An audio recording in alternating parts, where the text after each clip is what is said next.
इस कहानी की शुरुआत में हमें इलियट नाम के एक बैंकर को दिखाया जाता है, लेकिन अब उसे नौकरी से निकाल दिया गया है क्योंकि उसने अपने बॉस को एक पंच मारा था। वो अपनी जिंदगी में फ्रस्ट्रेटेड है क्योंकि उसकी वाइफ से उसका डाइवोर्स हो चुका है और अब उसकी वाइफ अपने दोनों बच्चों को लेकर इलियट के पास आती है और उसे अपने बड़े बेटे ब्रैडली और क्लेब को इलियट के पास कुछ दिनों के लिए छोड़कर चली जाती है ताकि वो अपने पिता के साथ कुछ टाइम स्पेंड कर सकें। ब्रैडली जो कि उसका बड़ा बेटा होता है वो इलियट को बिल्कुल पसंद नहीं करता। उसका छोटा बेटा कैलिब उसे पसंद करता है। अब ये दोनों के दोनों अपने कमरे में जाते हैं जहां पर कैलिब को बेड के नीचे गन मिलती है। ये दोनों भाई उस गन को देखना शुरू कर देते हैं और तभी इनके पिता इलियट अंदर आ जाते हैं जो गन के साथ इन्हें देखकर बहुत गुस्सा हो जाते हैं। वो इन्हें डांटना शुरू कर देते हैं पर जल्दी इलियट को एहसास होता है कि उसे अपने बच्चों से ऐसा बर्ताव नहीं करना चाहिए। वो अपने बच्चों से कहते हैं कि हम बाहर जाएंगे जहां मैं तुम्हें गन चलाना सिखाऊंगा। ये सुनकर कैली बहुत खुश हो जाता है। दरअसल इलियट अपने बच्चों के साथ एक अच्छा बॉन्ड बनाना चाहता है। अब ये गाड़ी से निकल पड़ते हैं। रास्ते में इलियट गैस स्टेशन पर रुकता है जहां पर वो अपने बड़े बेटे ब्रैडली का मोबाइल देखता है जिसमें उसने अपनी मॉम को मैसेज किया होता है जिसमें वो लिखा होता है कि डैड के साथ टाइम स्पेंड करना मुझे बिल्कुल पसंद नहीं है। इलियट मोबाइल को अपने पास छुपा लेता है और अपने दोनों बेटों को उस जगह ले जाता है जहां वो काम करता है। यहाँ का गेट बंद होता है पर इलियट गाड़ी से गेट को तोड़कर अंदर चला जाता है जो देखकर उसका छोटा बेटा बहुत खुश होता है। अब वो अंदर जाने के बाद अपने बड़े बेटे ब्रैडली को गन चलाना सिखाता है। वो गन चलाने के सभी नियम उसे बताता है पर ब्रैडली उन नियमों का पालन नहीं करता जिससे उसके कंधों पर झटका लगता है और वो गिर जाता है। इससे उसे बहुत अजीब लगता है, साथ ही उसे गुस्सा भी आता है। इसलिए वो गाड़ी में आकर बैठ जाता है और अब इलियट अपने छोटे बेटे कैलिब को गन चलाना सिखाता है। उसके सामने खरगोश होता है।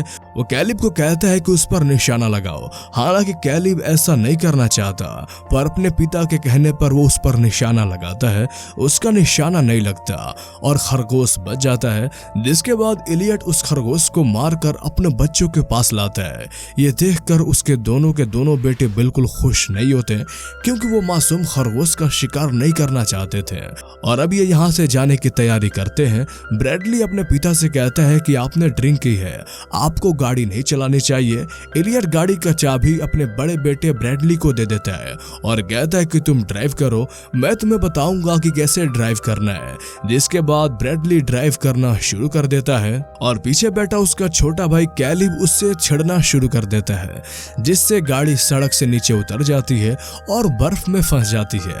हालांकि इलियट गाड़ी को निकालने की बहुत कोशिश करता है लेकिन गाड़ी नहीं निकलती। अब पूरा दिन इसी तरह से बीत जाता है। रात हो जाती है और ये सब के सब गाड़ी के अंदर ही होते हैं जहां पर इलियट अपने दोनों बेटों से कहता है कि मैं तुमसे बहुत प्यार करता हूं। तभी उसका छोटा बेटा कैलिब कहता है कि हमारे स्टेप फादर का प्रमोशन हुआ है जिस वजह से हमें लंदन शिफ्ट होना होगा। इसका मतलब यह है कि वो हमेशा के लिए अपने बच्चों से दूर हो जाएगा। इलियट ये सुनकर अपना आपा खो बैठता है और अपने हाथ को जो कि इंजर्ड होता है उसे जोर जोर से स्टीयरिंग पर मारना शुरू कर देता है। ये देखकर उसके दोनों बेटे डर जाते हैं क्योंकि उन्होंने इलियट को ये रूप पहले कभी नहीं देखा था। अब ये तीनों के तीनों गाड़ी में ही सो जाते हैं। अगली सुबह ये तय करते हैं कि ये तीनों के तीनों पैदल यहाँ से बाहर निकलेंगे। ये तीनों यहाँ से आगे बढ़ जाते हैं। कुछ दूर जाने के बाद इन्हें एक घर दिखता है और जब ये उस तरफ जा रहे होते हैं तभी ब्रैडली के नीचे की बर्फ टूट जाती है और वो पानी में गिर जाता है, लेकिन इलियट उसे बचाकर बाहर ले आता है। और अब ये तीनों के तीनों उस घर के अंदर जाते हैं जहां पर उसका बेटा उसे पूछता है कि हम अपने घर कब जाएंगे। इलियट कहता है कि मुझे नहीं पता, मैंने सब कुछ बर्बाद कर दिया, लेकिन अब मैं तुम्हें अपने आप से दूर नहीं होने दूंगा।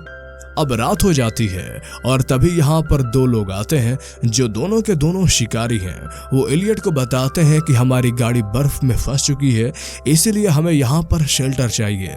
लेकिन इलियट को इन दोनों पर शक होता है, इसलिए वो इन दोनों को हथियार रख लेता है और इन्हें यहाँ पर रुकने का परमिशन दे देता है। अब अगली सुबह इन दोनों में से एक शिकारी अपनी गाड़ी के पास जाता है और गाड़ी को बर्फ से निकालने की कोशिश करता है। तभी वहां पर इलियट आ जाता है। वो इलियट से मदद मांगता है, एलियट उसकी मदद करने का नाटक करता है और जैसे ही उसे मौका मिलता है वो शिकारी के ऊपर हमला कर देता है और उसे जान से मार देता है। हालांकि एलियट ऐसा नहीं करना चाहता था, पर गलती से उस शिकारी की अब मौत हो चुकी है। धीरे धीरे एलियट अपनी दिमागी संतुलन खो रहा है और वो नहीं चाहता कि कोई भी यहाँ से जाए और मदद लेकर आए, क्योंकि वो अपने बेटों के साथ यहीं पर रहना चाहता है। दरअसल ये पूरा का पूरा एलियट का प्लान है। उसने पहले से इस जगह को देखा हुआ था और यहाँ पर खाने पीने की जो चीजें सप्लाई हैं उसी ने इस घर पर रखी थी, ताकि वो अपने बेटों के साथ यहाँ पर आए और हमेशा के लिए रह सके। वो अपने बेटों से दूर नहीं होना चाहता। वही दूसरी तरफ एलियट के दोनों बेटों को दिखाया जाता है जो घर के अंदर होते हैं। उन्हें गोली चलने की आवाज आती है और वो उस आवाज को सुनकर घर से बाहर निकल जाते हैं। दूसरा शिकारी अपने साथी को ढूंढता हुआ एलियट तक पहुंच जाता है और अपने साथी के बारे में पूछता है। एलियट कहता है कि मुझे नहीं पता, लेकिन अब उसे एलियट पर शक होना शुरू हो जाता है। वो कहता है कि मुझे पता है कि तुमने कुछ किया है। इससे एलियट को बहुत ज्यादा गुस्सा आ जाता है। वो अपनी गन उठाता है और इससे पहले कि वो शूट करता, उसके दोनों बेटे वहां पर आ जाते हैं, जिससे वो शिकारी बचकर वहां से भाग जाता है। अपने पिता एलियट की यह हरकत देखकर दोनों के दोनों बच्चे डर जाते हैं। वो समझ जाते हैं कि एलियट उन्हें यहाँ से कभी नहीं जाने देगा। ये लोग अब घर आने के बाद तय करते हैं कि वो यहाँ से निकल जाएंगे ताकि किसी तरह से रोड तक पहुंच सकें और वहां से किसी से मदद मांगकर इसी जगह से निकल जाएं। दरअसल ये दोनों ही अपने पिता एलियट के साथ नहीं रहना चाहते और अब ये खाने की सप्लाई और अपना सामान लेकर घर से निकल जाते हैं। और जब रात होती है तो इन तक एलियट पहुंच जाता है। एलियट कहता है कि तुम मुझे बिना बताए यहाँ पर कैसे आए। ब्रैडली एलियट से कहता है कि तुम अच्छे पिता नहीं हो, जिससे एलियट को गुस्सा आता है। वो इन दोनों की लड़ाई हो जाती है। यह देखकर कैलिब डर जाता है। वो अपने पिता से कहता है कि हम मदद ढूंढने की कोशिश कर रहे हैं, प्लीज आप ब्रैडली को छोड़ दो। ये सुनकर वो ब्रैडली को छोड़ देता है और फिर उन्हें वो कैबिन में वापस ले जाता है। यहाँ पर अब उसे समझ में आ चुका है कि उसके दोनों बेटे उसके साथ नहीं रहना चाहते हैं, इसलिए वो इन दोनों को कमरे में बंद कर देता है। यहाँ पर कैलिब को भूख लग रही होती है और अब ये इस जगह से निकलना चाहते हैं। फ्लोर की जो लकड़ी होती है उसे ब्रैडली खोल देता है, लेकिन वो उसके अंदर नहीं जा पाता क्योंकि उसका साइज बड़ा है। कैलिब कहता है कि मैं इसके अंदर जा सकता हूँ। जब कैलिब उसके अंदर जाता है तो देखता है कि यहाँ पर शिकारी की डेड बॉडी है जिसे उसके पिता ने मार दिया है।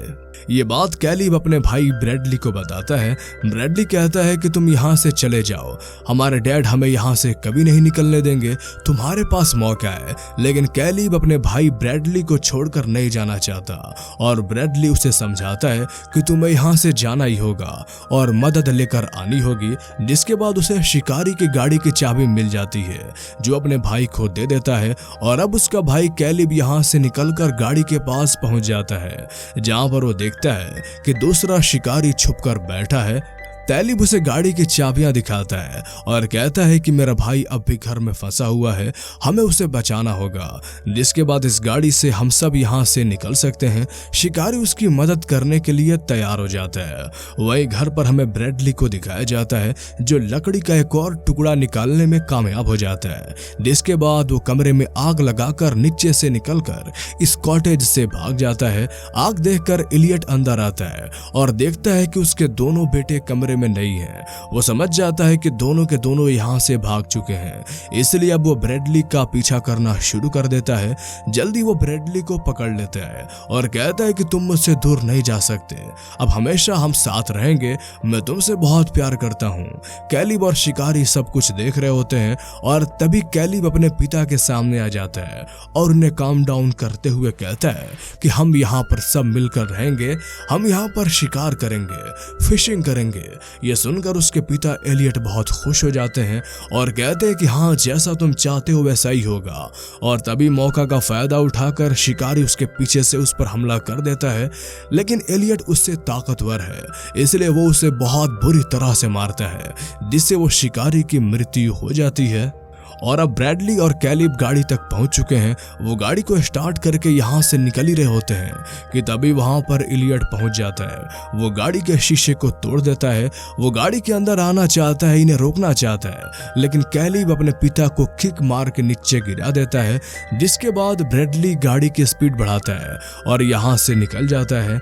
इन दोनों भाइयों ने एक दूसरे को पकड़ा हुआ है, इनकी आंखों में आंसू है और अब इन्हें मदद की तलाश है।